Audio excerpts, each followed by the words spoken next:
आपण आपल्या शरीराच्या वेगवेगळ्या मूवमेंट्स करत असतो किंवा हालचाली करत असतो. या हालचालींना किंवा मूवमेंट्सला इंग्लिशमध्ये काय म्हणतात ते बघूयात. अनवाणी चालणे. अनवाणी चालणे म्हणजे टू वॉक बेअरफूट.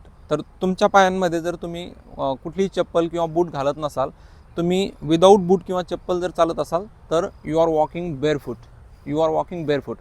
तो अनवाणी चालत आहे. He is walking barefoot. त्यानंतरचा शब्द आहे लंगडणे. लंगडणेला इंग्लिशमध्ये लिम्प म्हणतात. लिम्प म्हणजे लंगडणे. तर बघा, तुमच्या पायाला जेव्हा इजा होते किंवा तुमचा पाय दुखतो तेव्हा तुम्ही लंगडत चालत असता, तर त्याला आपण म्हणतो लिम्प. मी लंगडत चालत आहे. आय एम लिम्पिंग नाव. तर अशा प्रकारे तुम्ही हा शब्द तुमच्या इंग्लिशमध्ये वापरू शकता.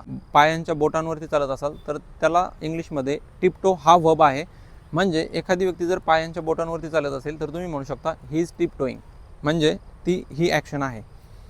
तुमच्या टाचा वर असतात आणि तुम्ही पायांच्या पुढच्या भागांवरती चालता. सो आय एम टिपटोईंग राईट नाव. त्यानंतर आहे निवांत चालणे. निवांत चालणे म्हणजे कुठलंही काम नसताना तुम्ही एकदम निवांत चालत असता. निवांत चालणेला इंग्लिशमध्ये म्हणतात स्ट्रोल. स्ट्रोल म्हणजे निवांत चालणे. तर मी आता गार्डनमध्ये निवांत चालत आहे. I am strolling in the park. And now the last one is crawl. Crawl म्हणजे रांगणे किंवा सरपटत चालणे. तर मी सध्या सरपटत चालत आहे. आय एम क्रॉलिंग नाव. तर अशाच पद्धतीने लहान मुलं रांगत असतात किंवा आपले सोल्जर जे असतात ते सरपटत असतात. तर त्याच्यासाठी तुम्ही क्रॉल हा वर्ब यूज करू शकता आणि बोलू शकता. तर मी तुम्हाला आता जेवढे शब्द सांगितले यापैकी तुम्ही कुठले शब्द तुमच्यासाठी नवीन आहेत ते मला कॉमेंट सेक्शनमध्ये कळवा. Thank you so much.